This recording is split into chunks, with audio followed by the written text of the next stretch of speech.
Nos dias em que julgavam os juízes, houve fome na terra. E um homem de Belém de Judá saiu a habitar na terra de Moabe, com sua mulher e seus 2 filhos. Este homem se chamava Elimeleque e sua mulher Noemi. Os filhos chamavam Malom e Quilion, efrateus de Belém de Judá, vieram à terra de Moabe e ficaram ali. Morreu Elimeleque, marido de Noemi, e ficou ela com seus 2 filhos, os quais se casaram com mulheres moabitas. O nome de uma era Orfa e o nome da outra Ruth, e ficaram ali quase 10 anos. Morreram também ambos, Malom e Quilion, ficando assim a mulher desamparada de seus 2 filhos e de seu marido. Então se dispôs ela com suas noras e voltou da terra de Moabe, porquanto Nés ouviu que o Senhor se lembrara do seu povo dando-lhe pão. Saiu, pois, ela com suas 2 noras do lugar onde estivera, e indo elas caminhando de volta para a terra de Judá, disse-lhes Noemi: Ide, voltai cada uma à casa de sua mãe, e o Senhor use convosco de benevolência, como vós usaste com os que morreram comigo. O Senhor vos dê que sejais felizes, cada uma em casa de seu marido. E beijou-as. Elas, porém, choraram em alta voz e lhe disseram: Não, iremos contigo ao teu povo. Porém, Noemi disse: Voltai, minhas filhas, porque ireis comigo? Tenho eu ainda no ventre filhos para que vos sejam por maridos? Tornai, filhas minhas, ide-vos embora, porque sou velha demais para ter marido. Ainda quando eu dissesse tenho esperança, ou ainda que esta noite tivesse marido e houvesse filhos, esperava vocês até que viessem a ser grandes, abster-vos-ei de tomardes marido? Não, minhas filhas, porque por vossa causa a mim me amarga o Senhor, ter descarregado contra mim a sua mão. Então de novo choraram em voz alta.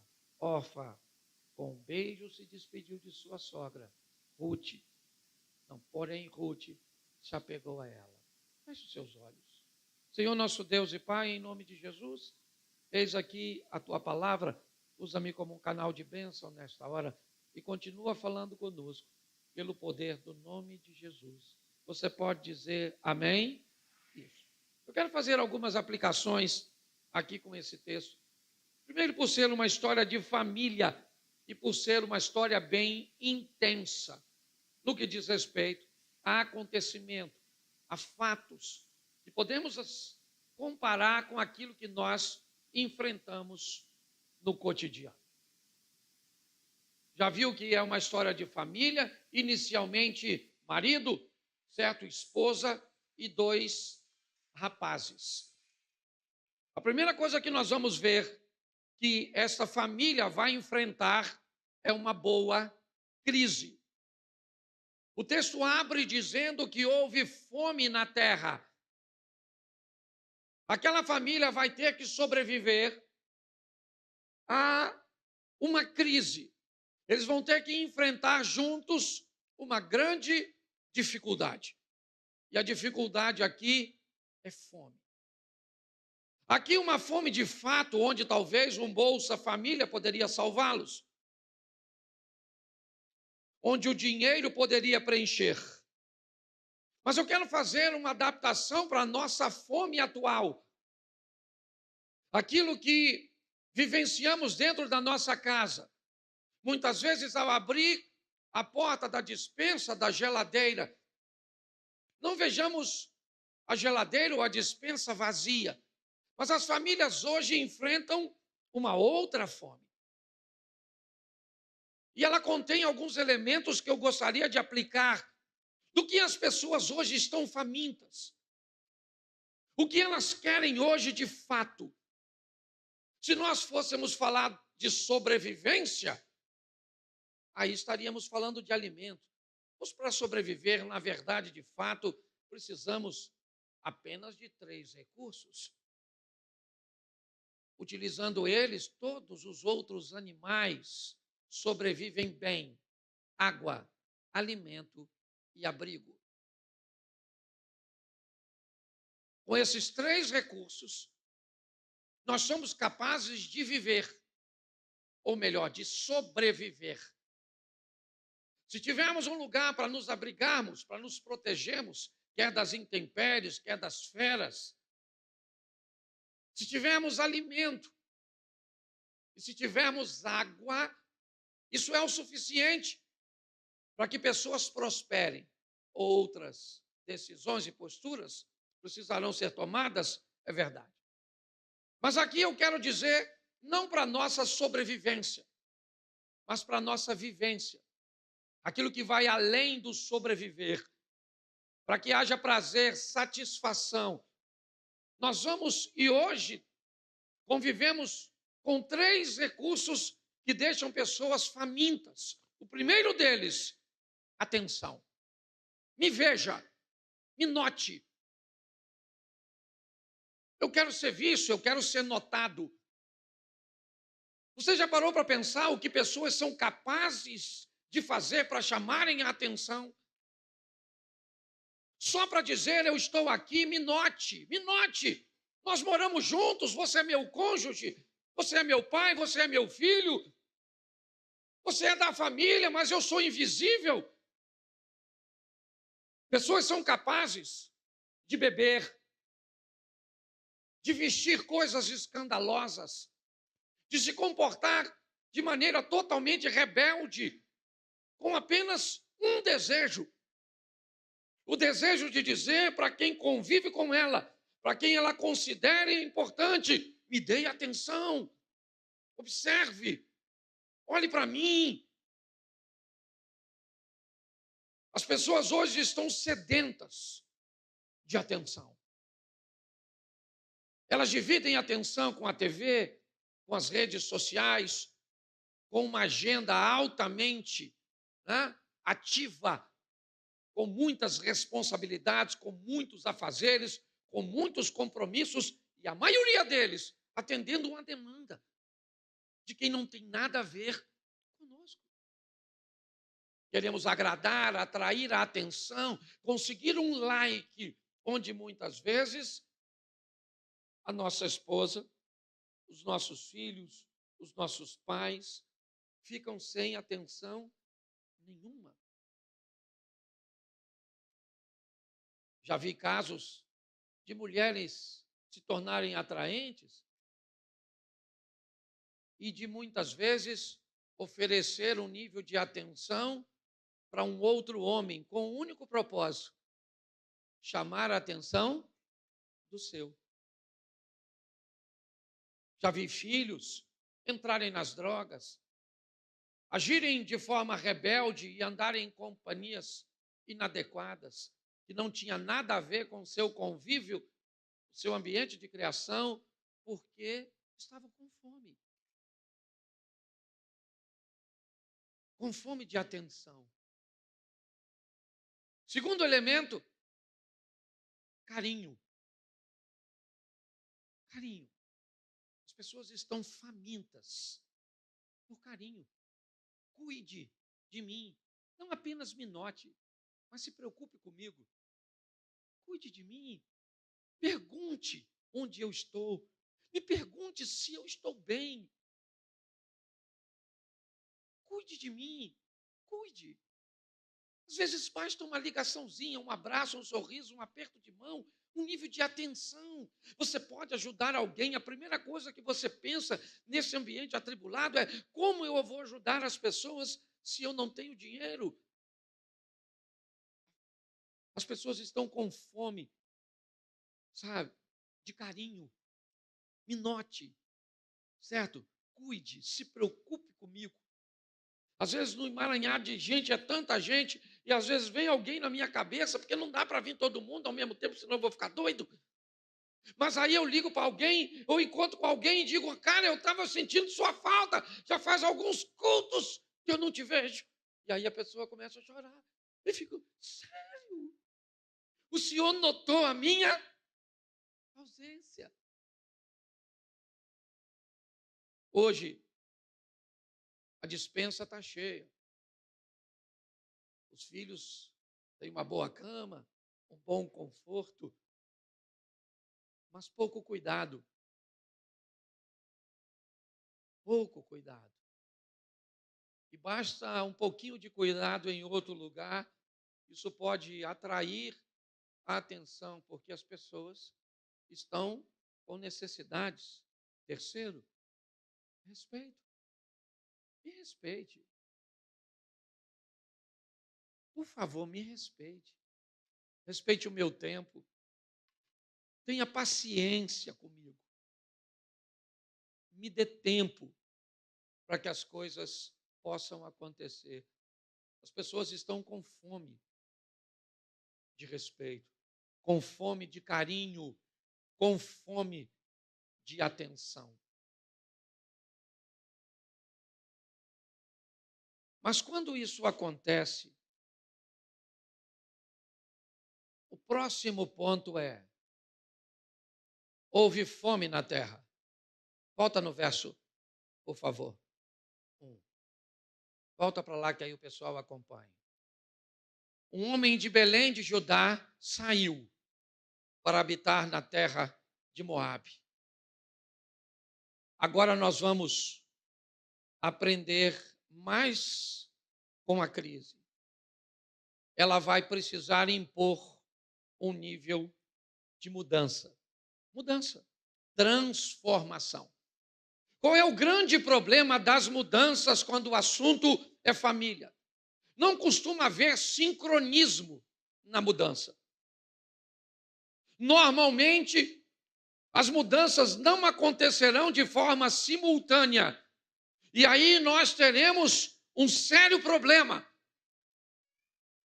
Se não dá para mudar os dois ao mesmo tempo, se é quase impossível ver marido e esposa mudando, pai e filho mudando, sogra e nora mudando ao mesmo tempo, o resultado dessa equação é extremamente problemático. Por quê? Quem é que muda primeiro?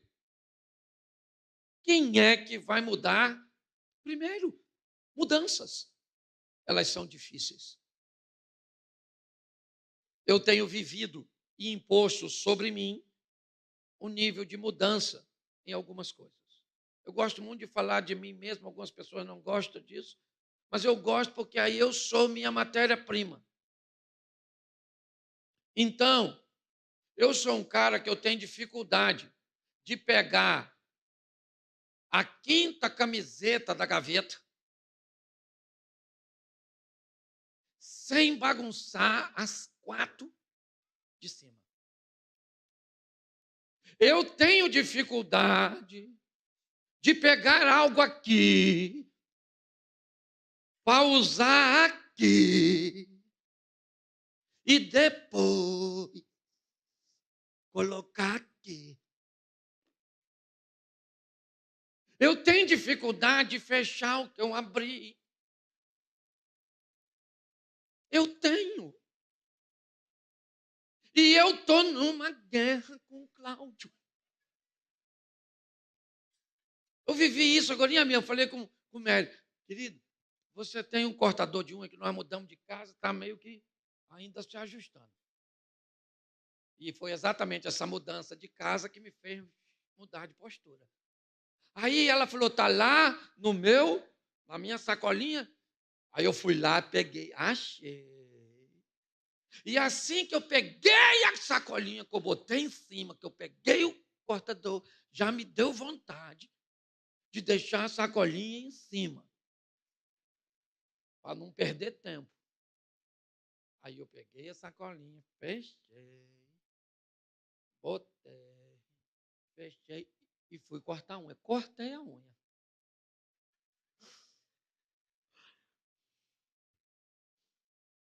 Aí uma voz começou a falar comigo. Agora, Cláudio, você é uma nova pessoa. Você já vai morar no céu, você só tem que aprender a ser mais... Volta lá, pega aquela sacolinha, abre de novo. Aí eu já pensei, por que eu fechei?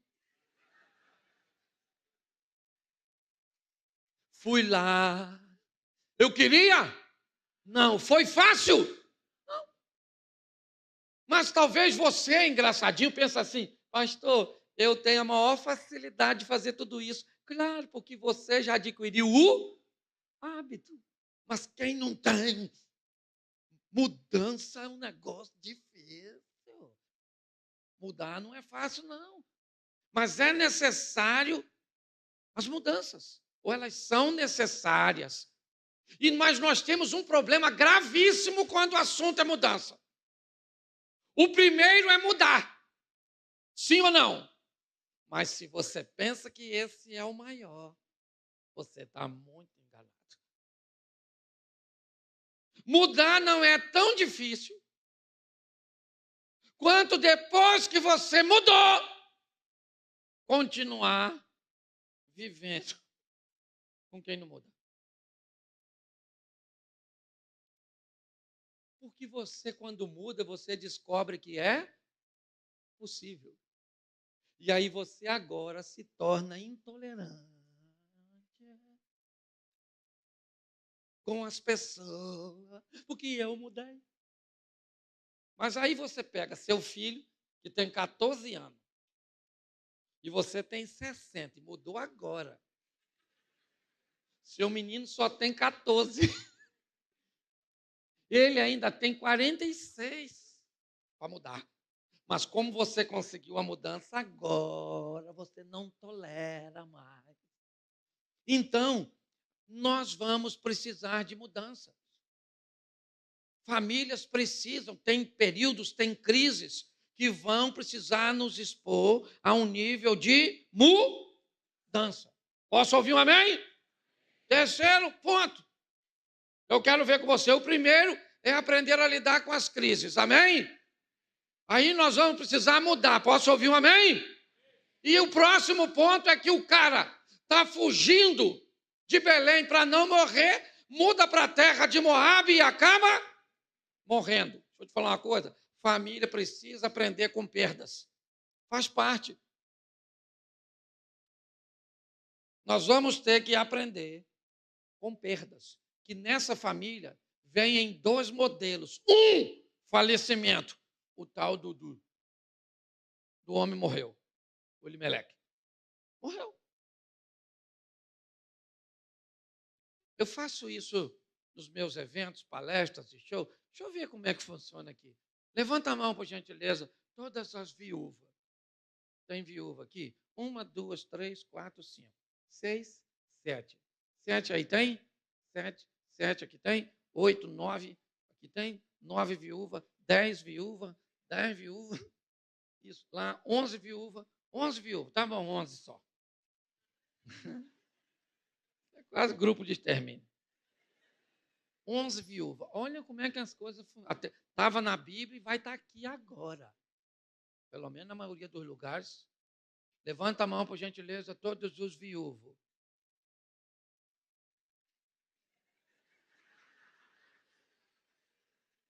Viúvo. Morreu, né? Morreu. Morreu junto com a viúva. Morreu. Não tem nem, não é possível. Pô, umzinho só, cara. Um viuvinho. Certo? Não é quem tem vontade, não. Certo? Diz, Abner, que só tem 3 vidas melhor do que a de um casado. Um solteiro, um viúvo ou um morto. São as 3 vidas melhor do que de casado. Mas volte para mim aqui, porque eu quero dizer algo muito importante em você. Essa família vai ter que lidar com perdas, e ela está em 2 modelos. O primeiro é com falecimento. Famílias vão perder muitas vezes seus pais. E aqueles que gozam dessas perdas se alegrem, porque ela seguiu o curso natural. Agora, quando um pai tem que sepultar um filho, aí é um grande desafio. Não estou dizendo que é a dor de perder. Eu só estou expondo que famílias precisam estar, nós precisamos estar preparados à perda, e não apenas por morte, mas também por desistência. Eu não sei se você viu nesse texto, mas uma das noras resolve ir embora daquela família por opção. E às vezes a sua família vai viver isso. Um filho resolveu ir embora por opção. Alguém resolveu se afastar de você por opção. E se você não estiver apto a vivenciar isso, a sobreviver a isso, você está perdido. Nós temos um exemplo na igreja. Aqui, a Adriana conhece, da nossa família, perdeu a filha, resolveu que não ia viver mais. Primeira doença que apareceu, ele se entregou e acabou. Um homem saudável, emocionalmente abatido, porque não conseguiu diluir a perda. Então nós precisamos, a vida continua. Quer essa perda seja por morte, quer essa perda seja por desistência. A família traz consigo a formação, na formação, certo? Traz consigo a presença de uma outra pessoa, de uma outra mente. E um belo dia essa pessoa pode levantar e pode decidir que não quer mais você. Isso é agradável, sim ou não? Não, mas é verdadeiro. E muitas vezes nós vamos precisar sobreviver a isso. Perdas. Quarto, certo?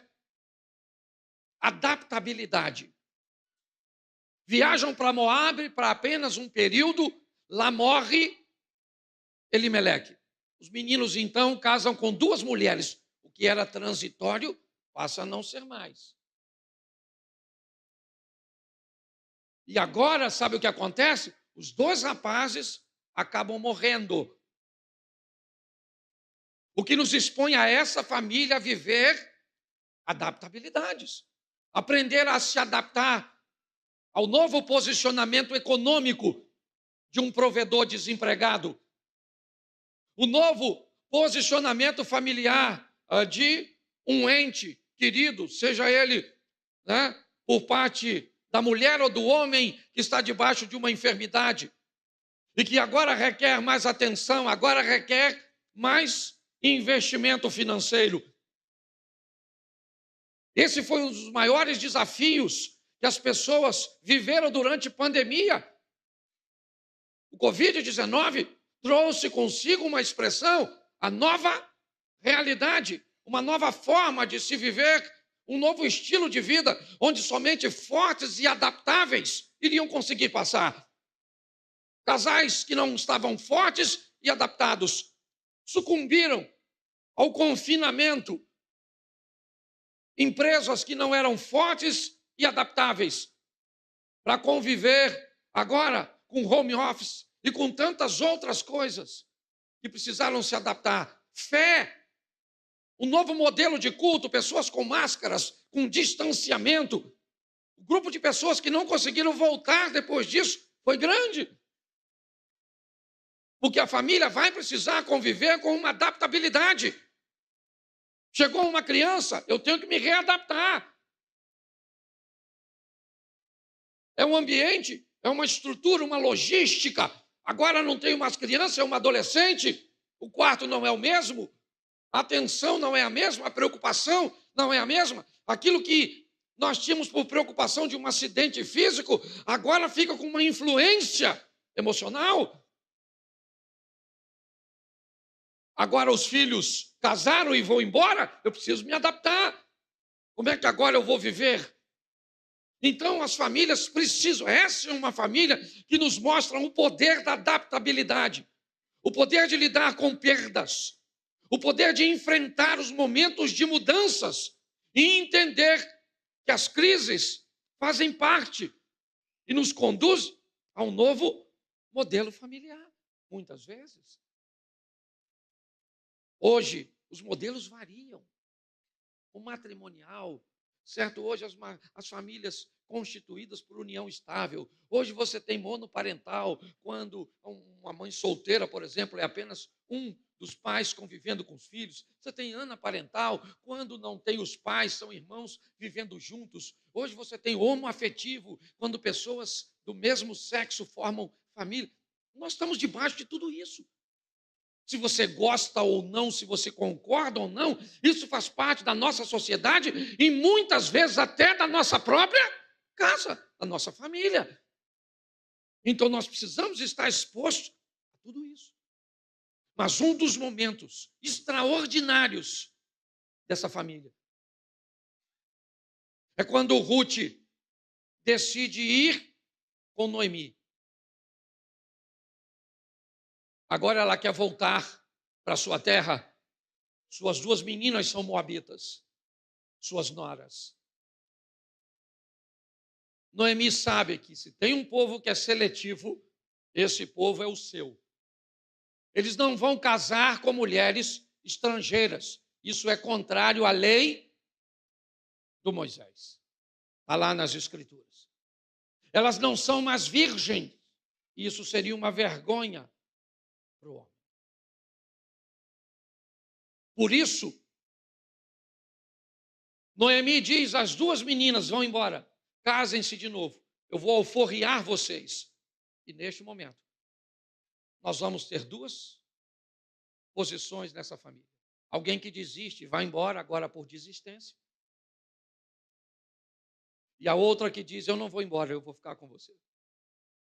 Mas você tem a liberdade de ir. Eu tenho a liberdade de ir, mas eu não vou, eu vou ficar. Eu decidi ficar. Eu gosto desse parâmetro de liberdade para as duas e da escolha.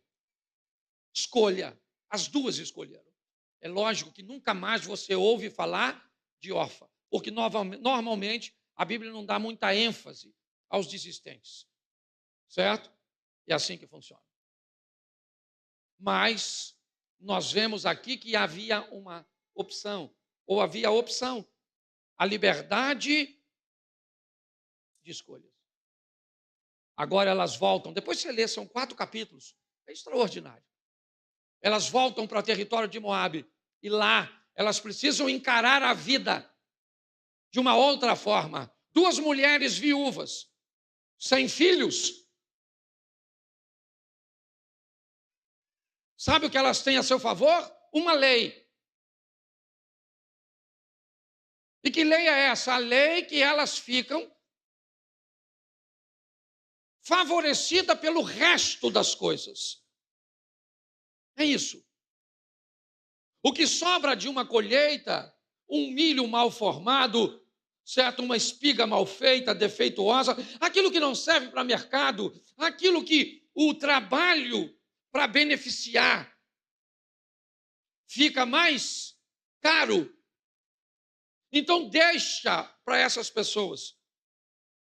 Agora nós vemos uma família que vai ter que aprender a encarar sua realidade.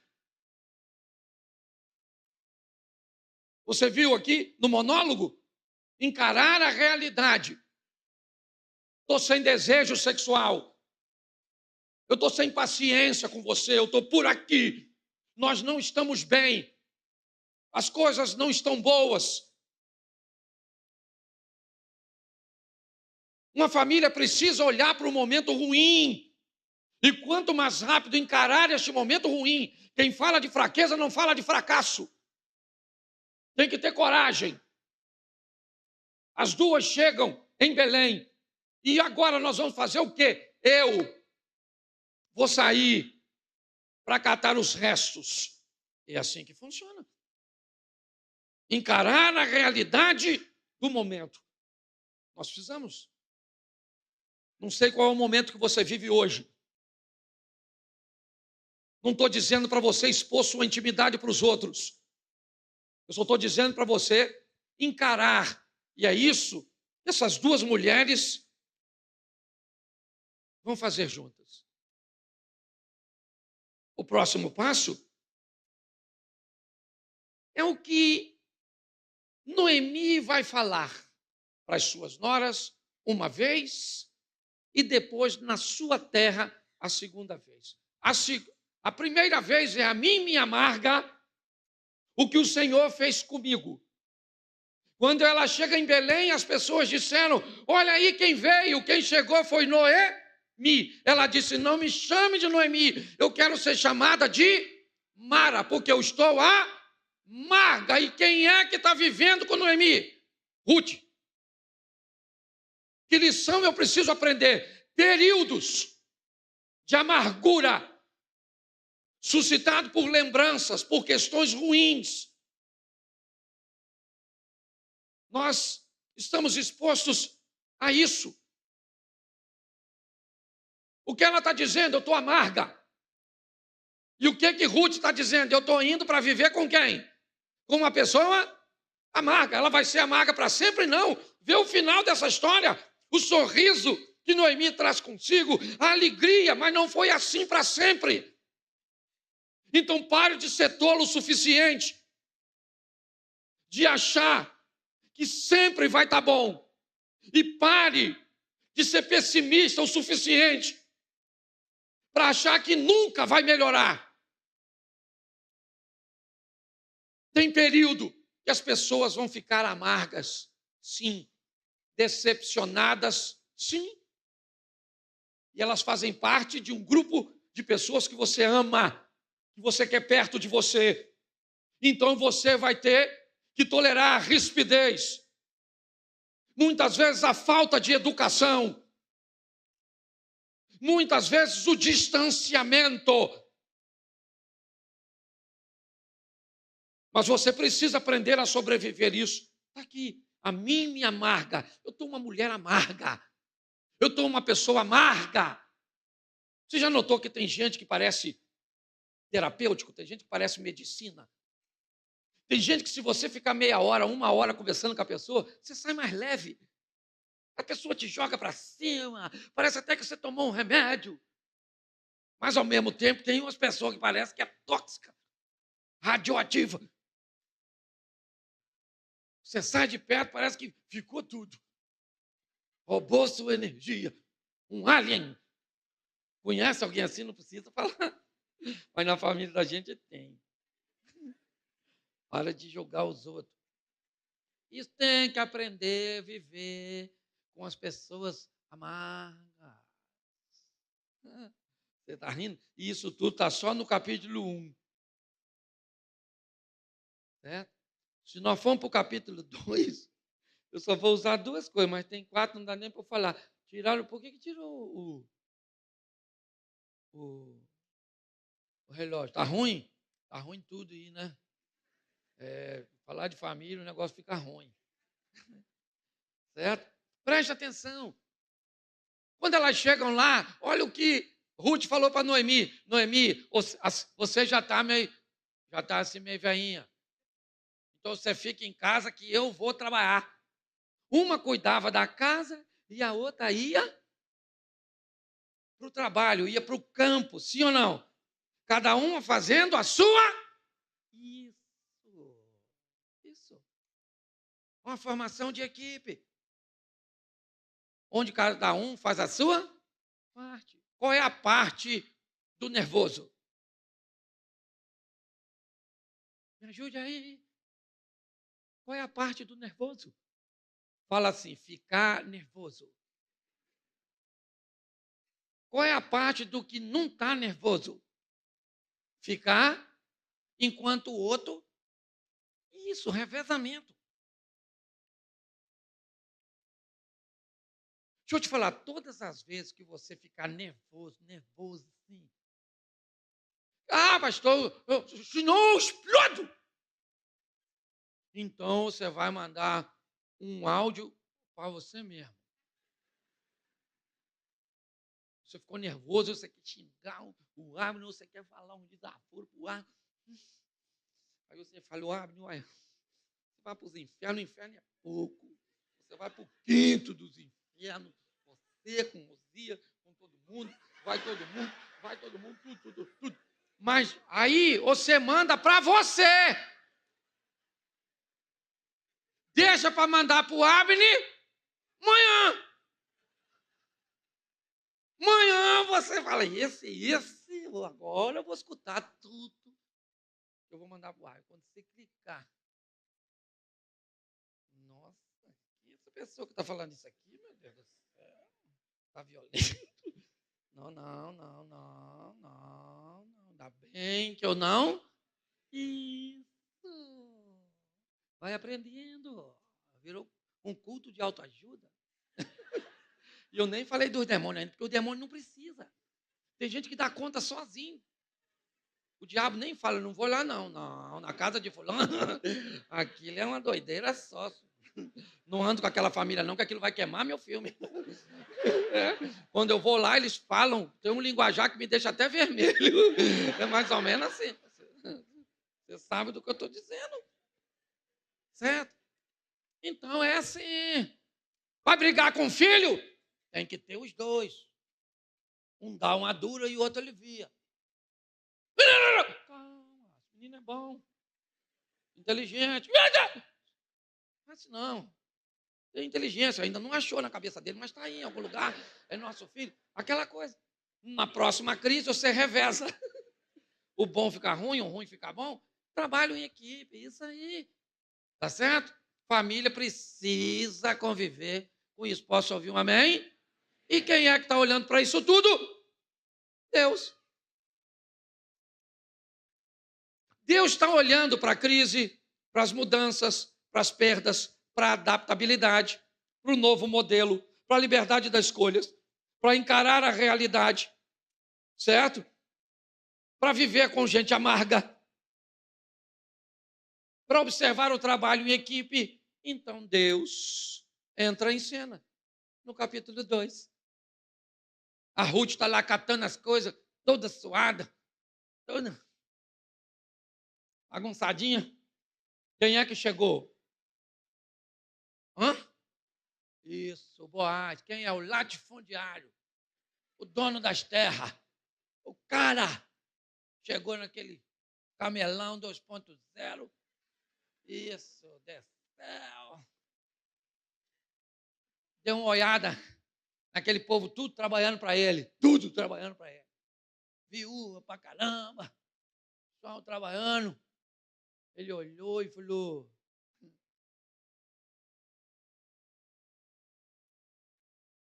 maneira aquela garotinha lá, maluco. Quem é aquela lá? Alguém falou: é a Moabita, Rutinha. É que era casado com o filho do Limeleque, a Noemi, que está amarguinha. É. Boaz falou: maneira é ela, hein, maluco? Eu pego, hein? O que ela tem para oferecer? Para o mundo físico? Mas para o mundo espiritual? Muita coisa. Rutinha é boa. Tá ruim de achar a Rutinha hoje, hein? As donas, ó, tá ruim, tá ruim, tá ruim. Se achar uma mulher legal hoje, pega. É ouro, ouro. Pastor, na igreja tem muita?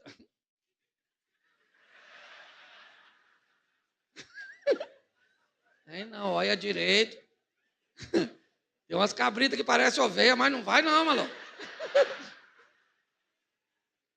Falo mesmo, estou na igreja com o pastor aí, que se dane. Tem homem bom? Tem muito homem bom? Hoje, se você acha um homem, ele não é macho. Se você acha um macho, ele não é homem.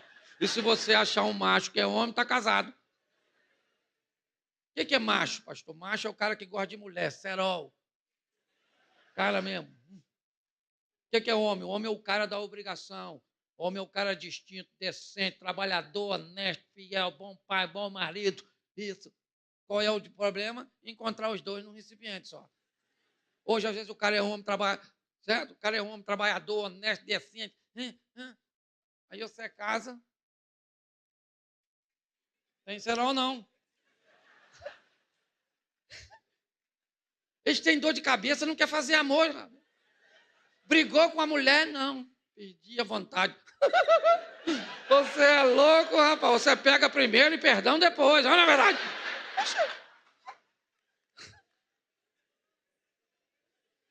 Aí o cara, você é homem, não é macho. Você é macho. Não... Sangue de Jesus tem poder. Olha os demônios já querendo chegar. Eu não...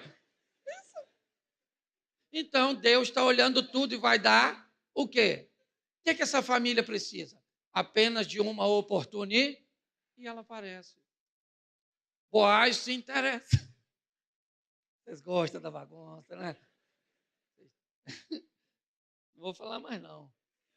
Fica me provocando, Cláudia. Eu conheço. É o inimigo. Essa família tem a oportunidade. Deixa eu falar uma coisa para você. Você tem que ter algumas coisas quando você for falar. Levanta a mão todos os solteiros. Já vou terminar. Todos os solteiros. Solteiro. Isso. Olha para mim aqui, solteiro. Você está livre.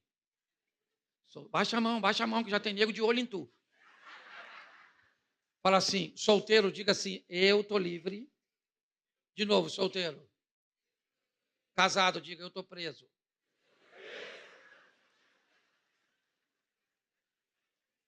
Viu só? Como é que eles gritaram? Quer ver? Vamos tentar de novo. Casado, diga. O que é isso? Pedir de socorro. É isso aí. Você está rindo? Mas é sério. Então não tem mágica quando o assunto é casamento. Nós precisamos aprender. Tem algumas coisas, não dá para eu falar, porque cada um desse negócio aqui é um ponto. É muito assunto por um dia só. Mas domingo que vem eu vejo se eu falo de novo. E vai embora, porque eu vou repetir a mesma mensagem. E se seu marido não pegou na primeira, não pega na segunda. Deixa ele digerir semana que vem, tá certo? Posso ouvir um amém? Mas é uma oportunidade. O que eles precisam é de uma oportunidade e eles vão receber. O Boaz se interessa por Noemi, que começa catando restos. Ruth, perdão.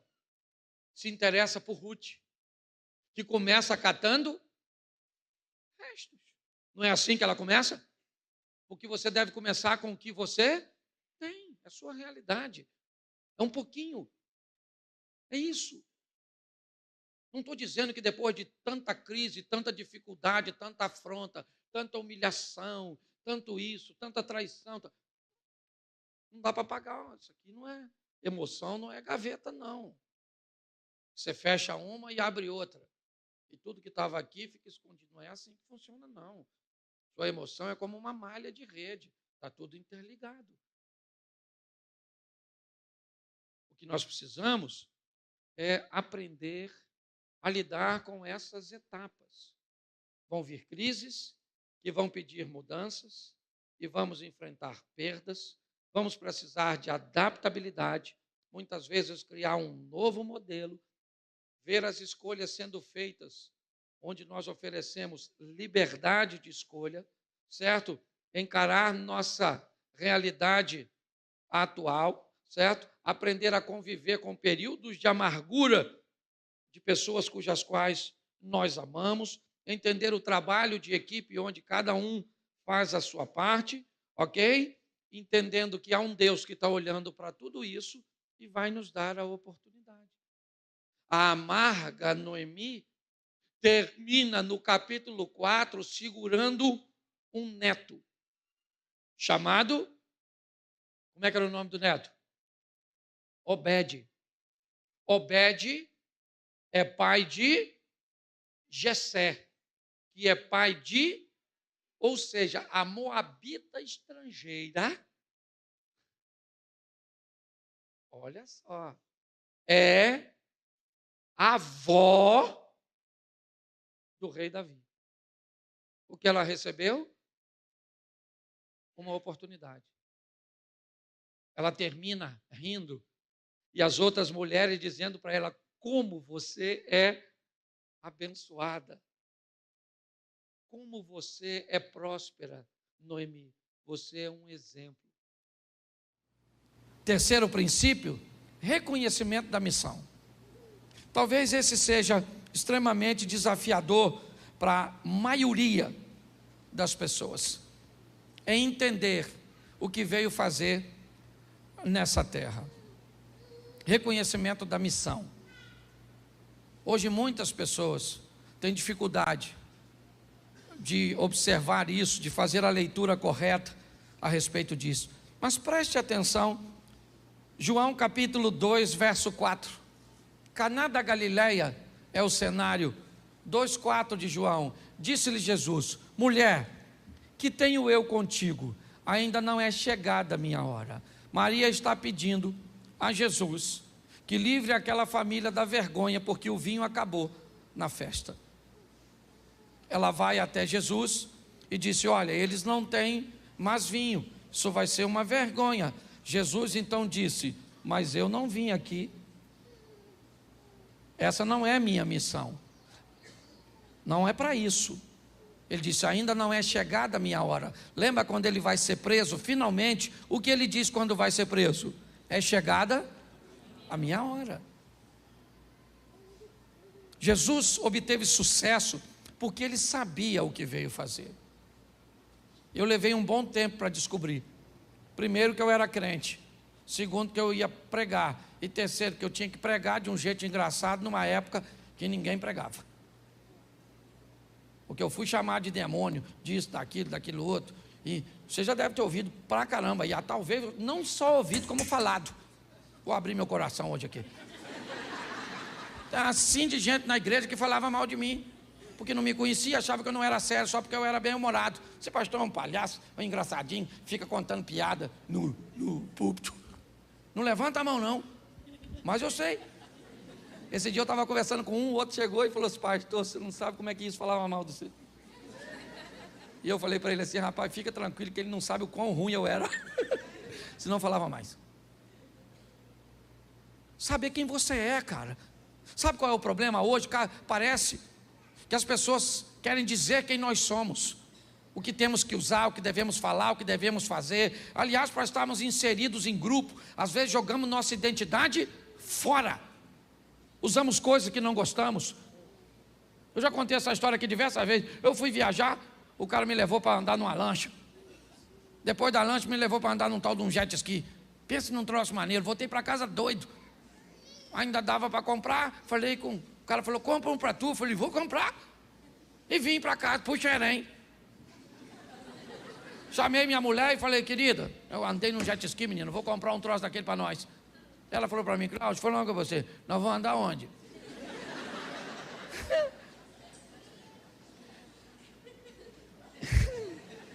Eu falei: nós vamos andar onde? Nós vamos andar onde, hein? Uma boa pergunta, eu não tinha pensado nisso não.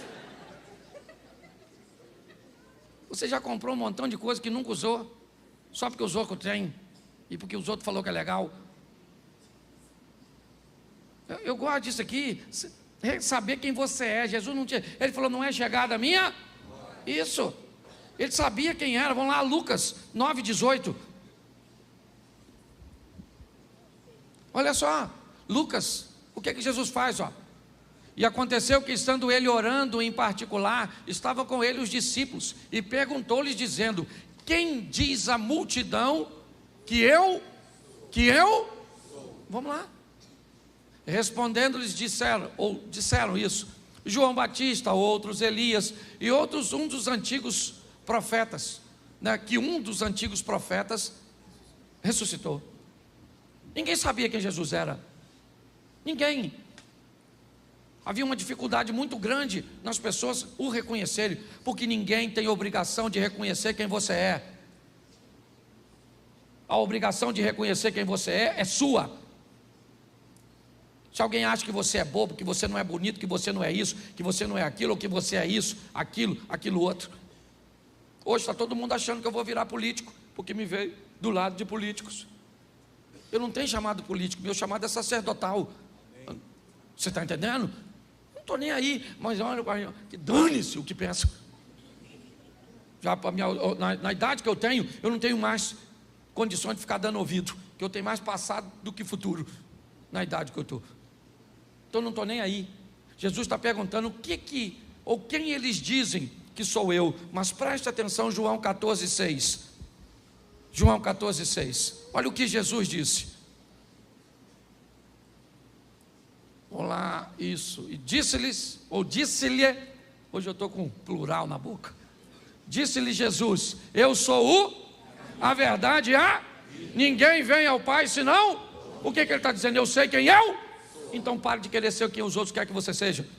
Usar, fazer. Seja você mesmo. Vai para a escola, tem um grupinho que quer formatar você. Entra na internet, tem um grupinho que quer formatar você.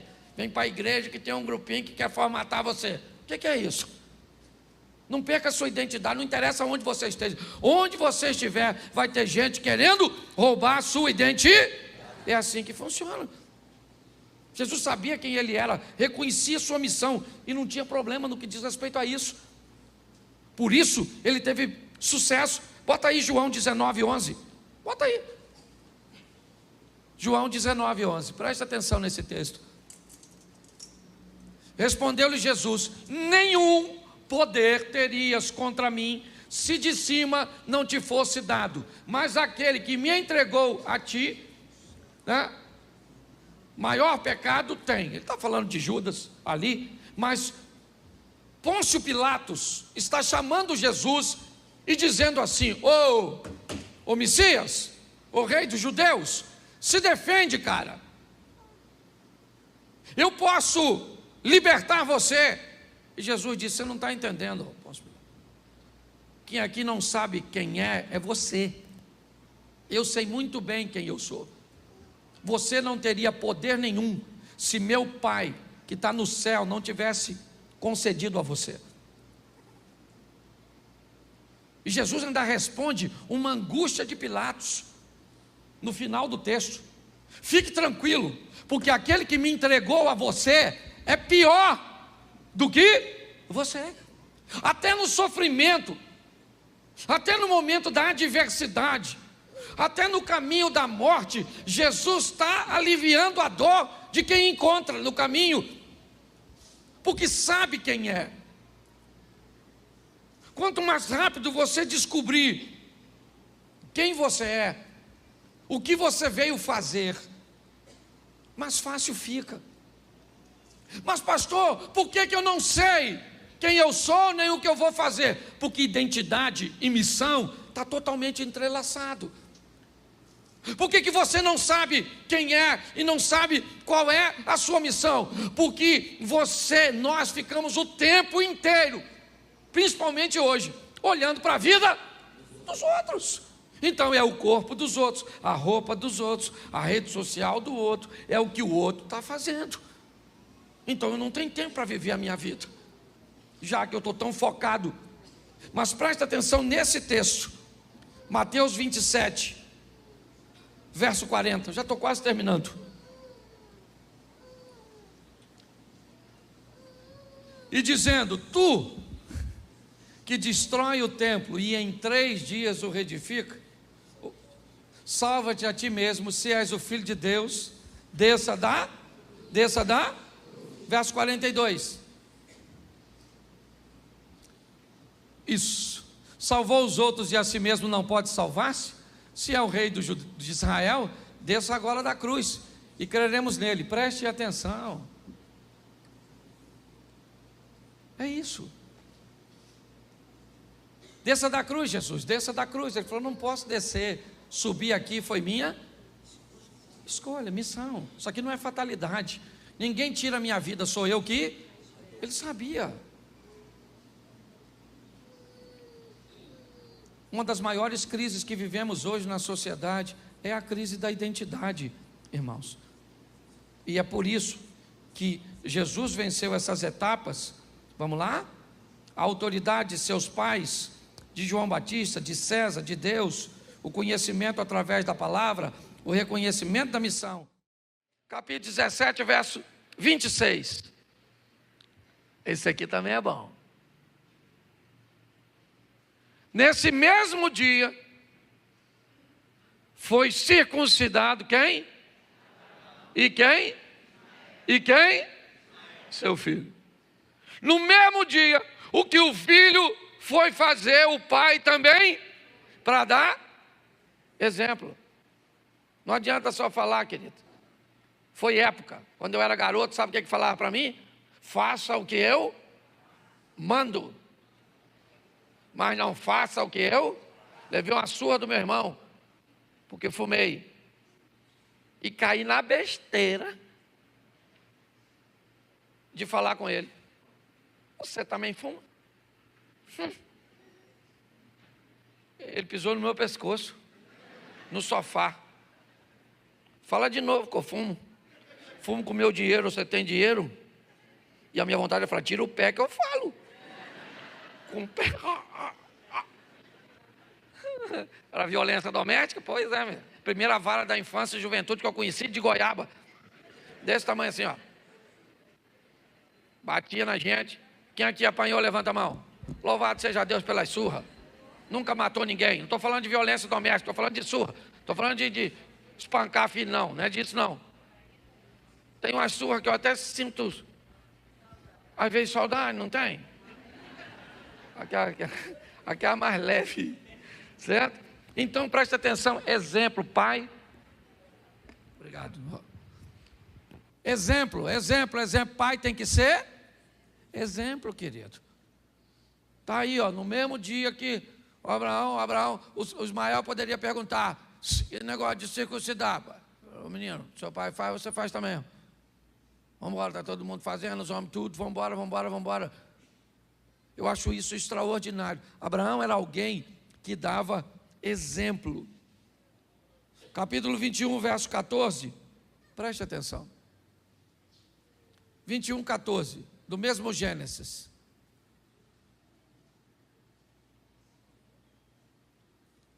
Então se levantou Abraão pela manhã, de madrugada, tomou o pão num odre de água e os deu a Agar, pondo-os sobre o seu.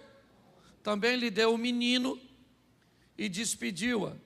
Ela foi-se andando errante no deserto de Berseba. Preste atenção nesse texto aqui, porque para mim, eu vou dar a minha opinião. Os teólogos de plantão ficam à vontade de levar seu raciocínio mais adiante, tem problema nenhum com isso. Ele já é quase um rapazinho. Isso é uma confusão aqui, que aconteceu no dia da festinha. Abraão mandou fazer uma festa para Isaac ser desmamado. E nessa festa, Ismael, que já era um rapazinho, né? Porque vamos imaginar aqui, se Isaac, ele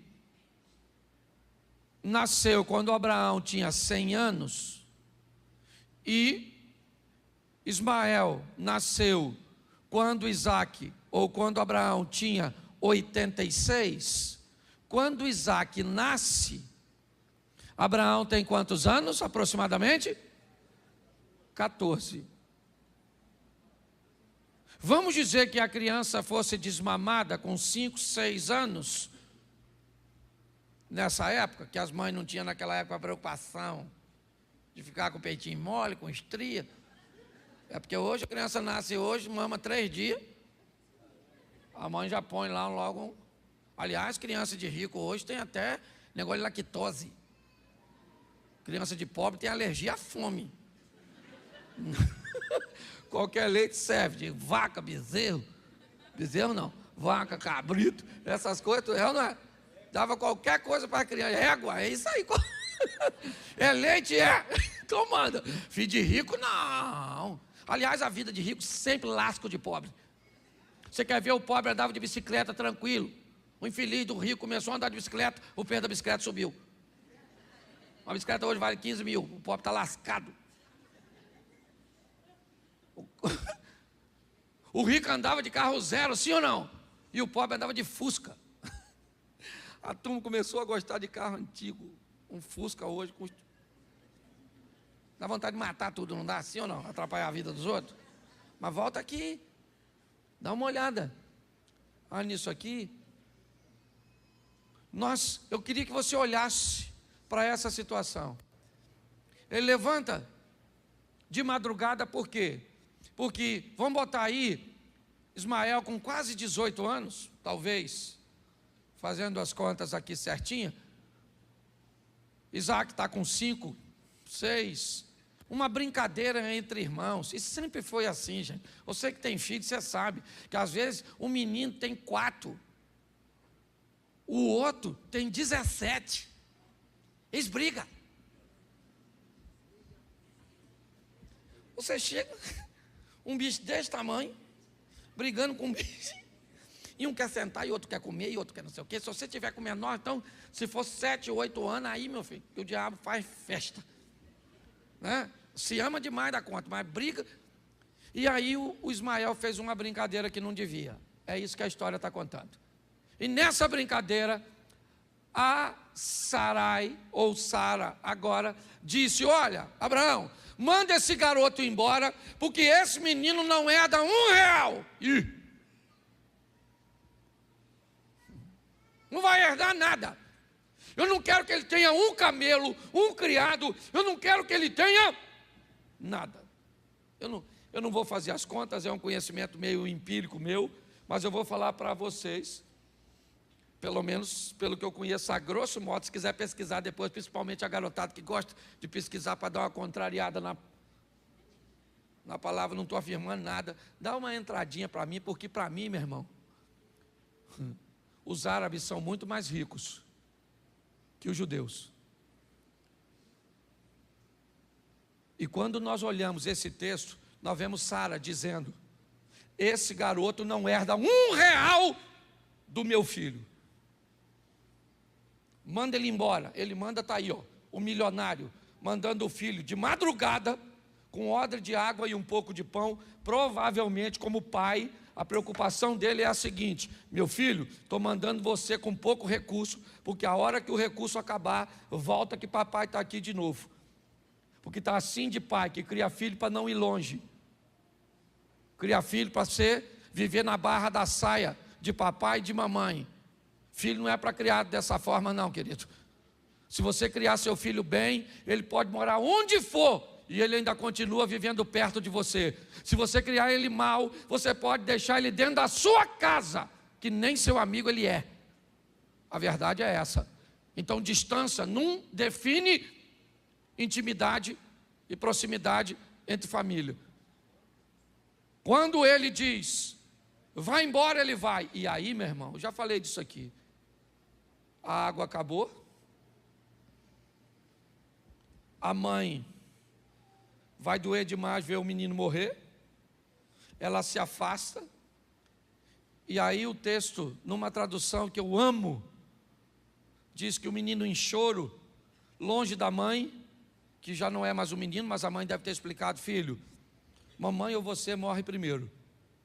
E para um não ver o outro morrer, faz o seguinte: fica aqui. E ele não era um bebê chorão, viu?